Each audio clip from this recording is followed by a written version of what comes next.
não disseram onde está o Senhor, e os que tratavam da lei não me conheceram, e os governadores prevaricaram contra mim, e os profetas profetizaram por Baal, andaram após os que de nenhum aproveito.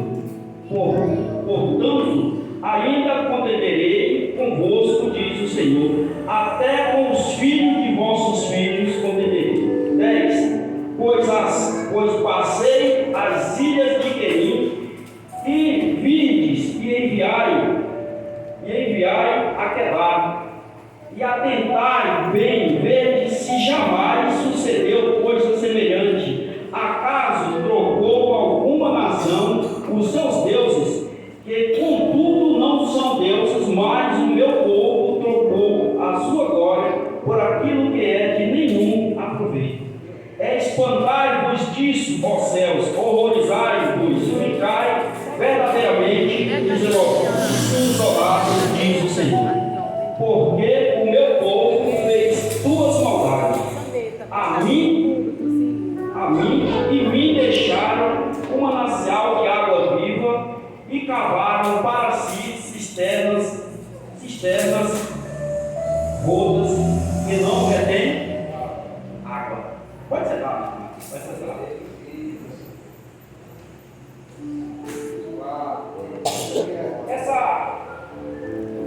Eu não sei se vocês perceberam aí, isso é o Senhor falando, ó, vai lá e fala aos ouvidos do povo de Israel, vai lá, comenta disso e pergunta para eles o que é que eu fiz contra eles. E o povo estava tão atribulado. Isso aqui é um exemplo mais ou menos. Eu só vou citar algumas coisas aqui. Vamos dizer que o pastor Josmar, de toda a família dele, não sei se vai quando chega na velhice, e de repente o Misael fica velho. Só que o Misael não começa a introduzir aquilo que ele aprendeu na igreja com o pai deles e com os antepassados deles, os filhos. Então cai no esquecimento. De repente está todo mundo aí sem nem sequer lembrar de Deus. E quantas atitudes das pessoas nos deixam? Passamos porque não diz até algumas atitudes nossas que deixam os outros boquiabertos. Quem em alguma vez não fez algo de deixar o outro abismado? Muitas vezes você aí do lado, você olha assim para o seu, será se você já fez algo errado? Será se o meu irmão que parece tão santo, será se no passado dele, se eu começar a movimentar, será se eu não vejo algo errado? Sim, vi. Porque nós no passado, nós éramos mais sujos do que, sabe, vocês não têm ideia. Quantas vezes nós não erramos? Quantas vezes nós não caímos no nosso passado? E quantas vezes nós imaginamos que está fazendo algo certo e muitas vezes é errado? Quantas vezes nós não fazemos isso? Quantas mil vezes nós não fazemos? Então, nós não podemos hoje atirar a primeira pedra. Tipo falando, olha, errou, mas Deus está com ele. Deus vai levantar. É verdade. Porque quando Pedro chegou para Deus e falou assim, Senhor, porque ele tinha uma intenção de saber quantas vezes, e imaginou pelo menos umas 3, Senhor, quantas vezes eu devo perdoar? Será se 3 está bom? Será se 4? Ou será se 2? Você entendeu? Então ele já tinha em mente algo, você entendeu? Para quando terminar aqui lá, falar assim, agora sim, eu já perdoei as 3 que eu tinha que perdoar, tu é culpado, tu fez algo errado. Sempre nós gostamos de apontar alguém. Quantas, eu vou falar um segredo meu aqui, meus amados, não vamos sair espalhando para ninguém não, tá? Todas as vezes que eu entro na igreja, a primeira coisa que eu faço é começar a orar, e a minha oração é falar, Senhor, fala comigo hoje na casa. Senhor, usa o pregador para falar comigo, e de preferência que sejam palavras simples que eu possa entender. E o teu Espírito Santo vai esclarecer a palavra para mim. Então a minha preocupação é essa. Eu não tenho preocupação se ele está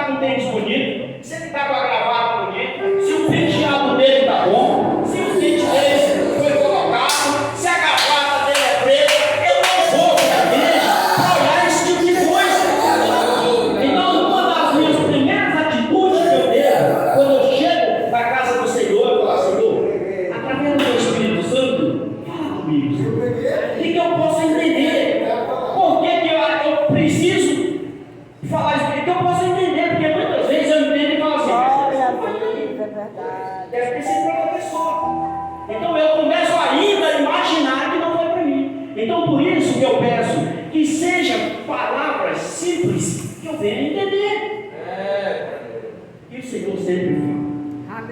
O Senhor sempre fala.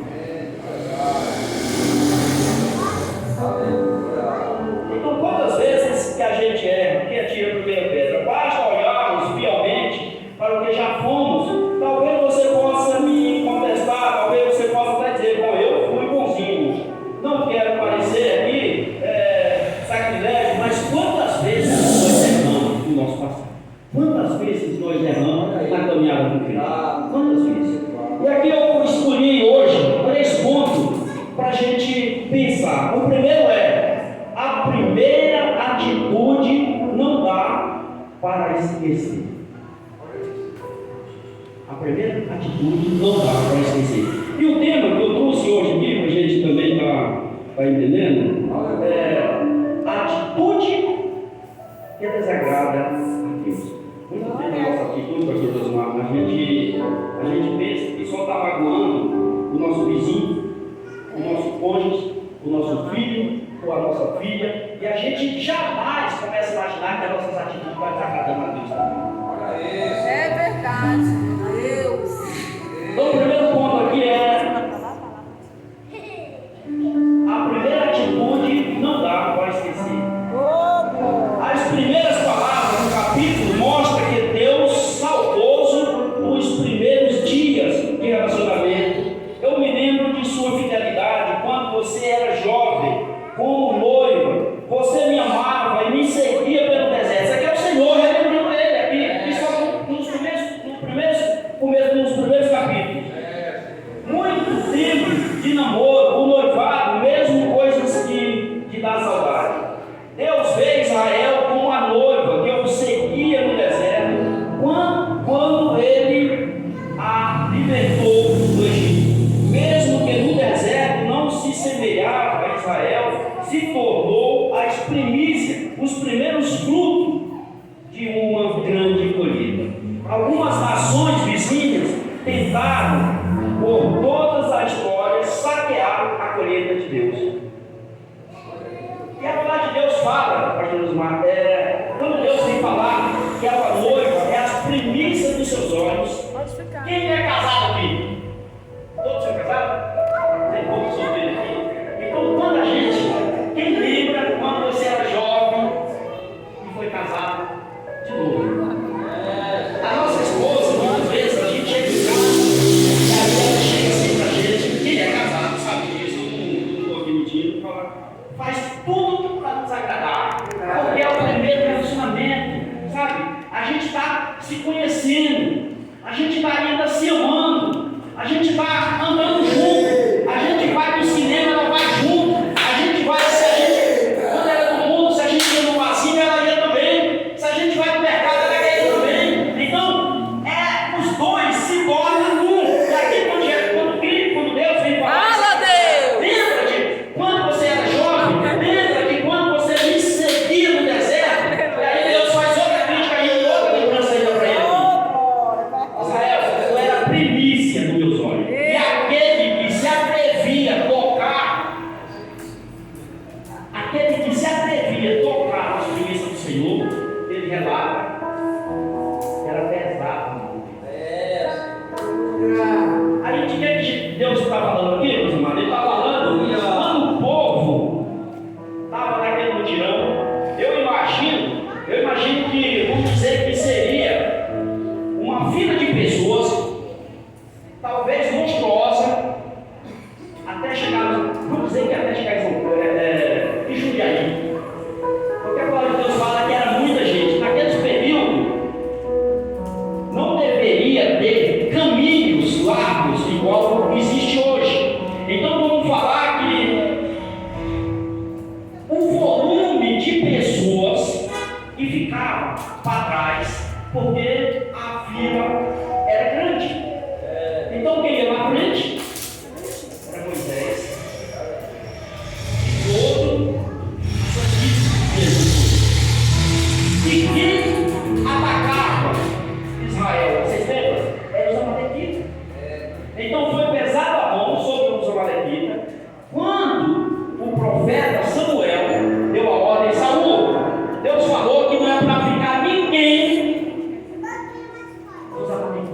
para riscar da face da terra toda essa nação. Porque Deus não esqueceu o que eles fizeram com a colheita dele aqui, igual ele está se referindo, que Israel se tornou a primícia dos seus olhos e a colheita dele.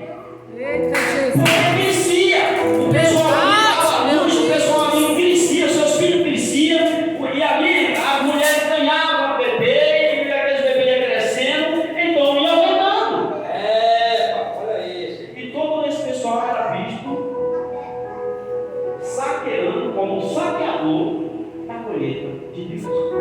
E aí a gente volta lá em Samuel, quando Samuel fala, vai lá, Saul, e o Senhor falou que não é para deixar ninguém, e a Bíblia relata que ninguém era bebê, criança, animais, mulheres, homem, era ninguém. Meu Deus, Só que a gente começa a pensar, e a gente começa a entender essa revolta desse pessoal aqui, quando se afastaram de Deus, a gente já começa a entender por aquele período. O que Saul fez? Quem lembra? Saul, quando chegou lá, começou toda aquela guerra contra os amalequitas, e aí falou: esse boi aqui está muito bonito, esse aqui eu não vou matar. Esse aqui está bonito. É verdade, foi errado. Ah, não, esse aqui não, isso aqui não, essa fazenda de animais aqui não, isso aqui não vou. Isso aqui eu vou despojo do pessoal da guerra. Foi um grande Naquele período, meus amados, quando alguém ia para a guerra, ele não ia simplesmente para guerrear e voltava como desabonando, porque eles iam na guerra e quando voltavam com despojo, ou seja, com todas as riquezas daquela nação. E o povo deve ter feito a cabeça de Saul quando fizeram a guerra, que ganharam a guerra, e não falaram: Saul, por que nós não fazemos diferente? Por que nós não levamos? Eu estou só aqui imaginando, a palavra não fala isso, tá? Por que nós não levamos isso aqui? E o Saul, eu imagino que deve ter sido agindo para fazer isso. Porque quando Samuel olhou e viu tudo aquilo, e o rei, você ué, ô Saul, foi essa a palavra que o Senhor falou para tu? Meu Deus, Foi isso que Deus falou, Samuel? Então, um curto período, e Saul já tinha esquecido realmente o seu papel a cumprir no reino de Deus. Então esse povo, eles andaram. E quando Deus vem falando tudo isso aqui para eles, e os primeiros frutos de uma grande colheita, algumas nações vizinhas, tentaram por toda a história saquear a colheita de Deus, que é a nação de Israel, mas sempre para o seu próprio mal, pois a promessa de Deus para Abraão é a de amaldiçoar os que amaldiçoam, e o povo os que amaldiçoam o povo de Abraão. Então, todos aqueles que mexiam na colheita do Senhor tinham você conhece. consequências. Todos tinham a consequência. E trazendo isso para os nossos dias, aonde eu vou voltar aqui, e vou contar a historinha agora para vocês, para a gente ir para o segundo ponto, que seria a infidelidade de Israel. Nosso pastor chegou na nossa igreja, e aí começou a faltar com os mesmos.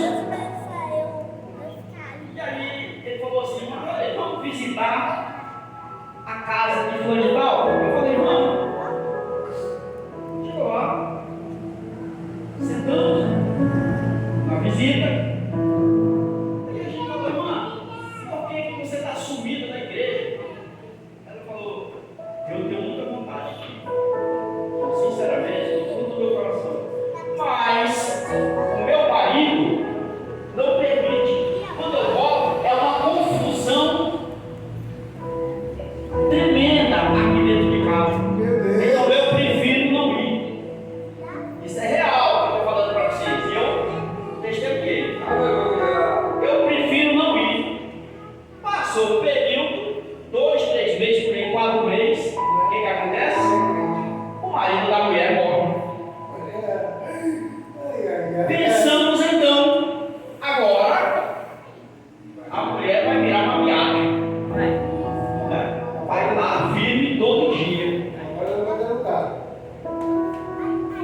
Pois é.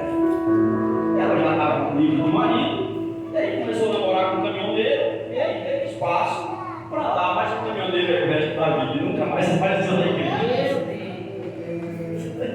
Essa menina.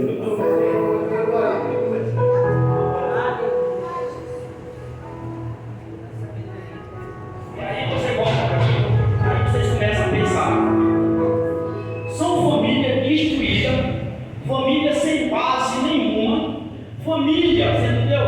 Que não tem hora de nada, é uma família totalmente, sabe, aquela família, vamos dizer que uma família, você já conhece aí, uma família consequências de bebedice, família de consequências de usuário de droga, porque tudo isso aí traz consequências. É uma família totalmente destruída. A filha se juntava com o marido quase todos os meses, largava o filho e começou. Aí, família desestruturada. Tá? Vocês conhecem família desestruturada agora?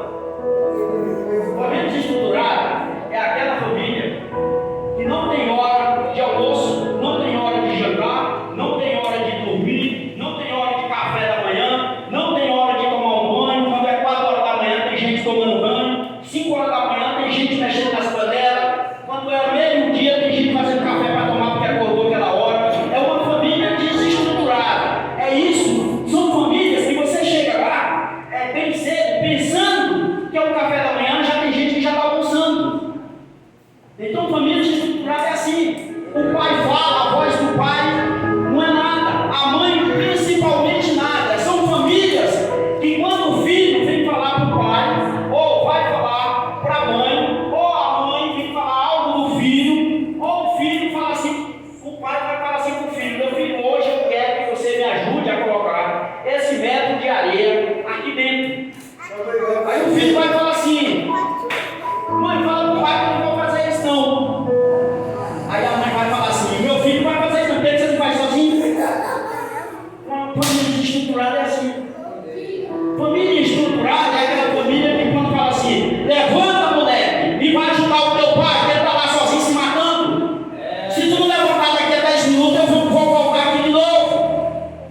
Aleluia. Essa é a família estruturada. Família estruturada é aquela que quando o filho vem contar algo para a mãe, eu vou contar isso para o seu pai, chama o pai, e não fica escondendo para quando o pai saber, já tem tudo acontecido. Isso é família estruturada. Família estruturada é exatamente desse jeito. Quando o pai vai saber das coisas, já tem acontecido. Isso é família estruturada. Família sem Deus. Família, e muitas vezes o pai fala assim: fulano de tal, pede para a mãe.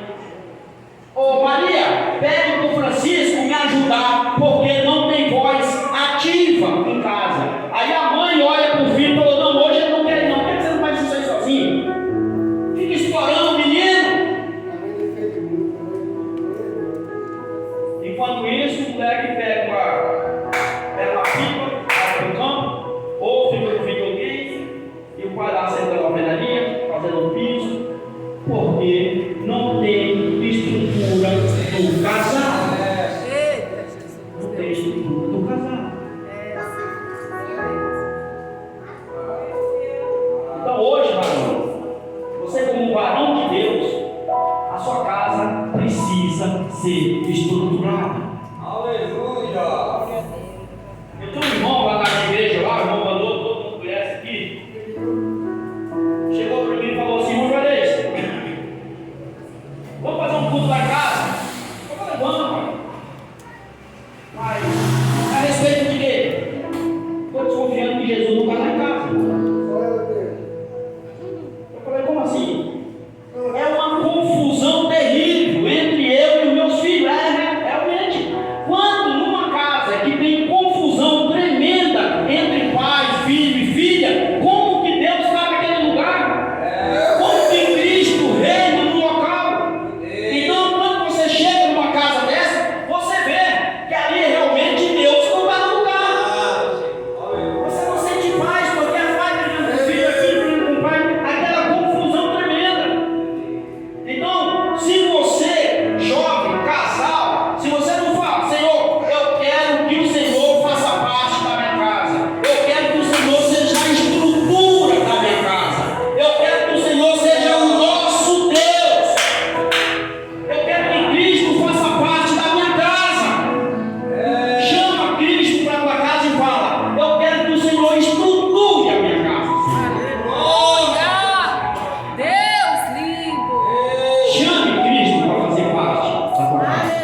O estranho é que Deus sempre foi bom para com essa noiva.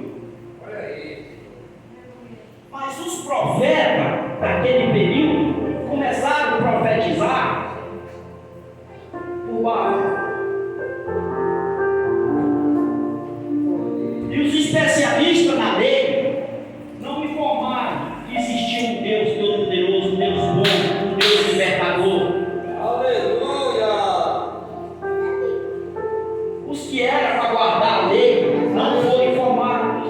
E os profetas de Deus começaram a profetizar imagens inúteis, que aquele que o faz, que adora, se torna inúteis também.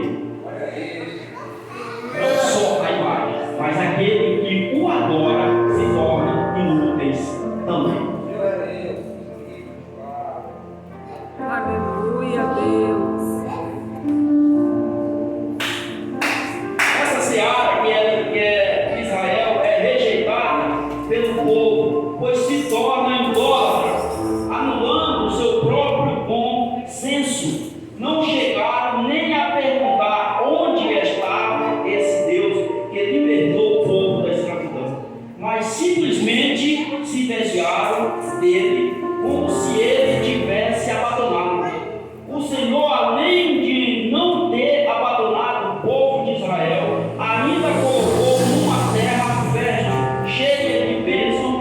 No entanto, o povo se contaminou com os outros povos. O povo segue o seu líder, mas os líderes estavam em situação espiritual precária. Glória.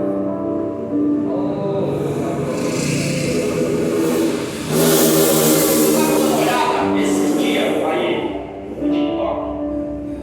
Aí chegou uma mulher na frente da igreja e falou assim: pastor, você está levando a mesa da igreja, você está levando a geladeira da igreja.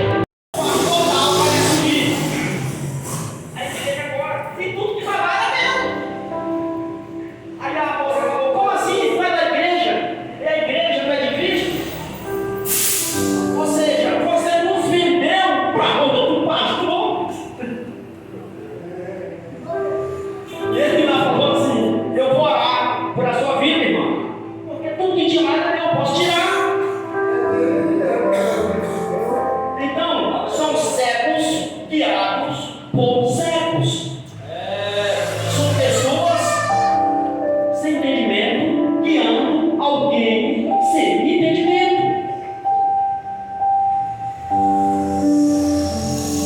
Deus, glória.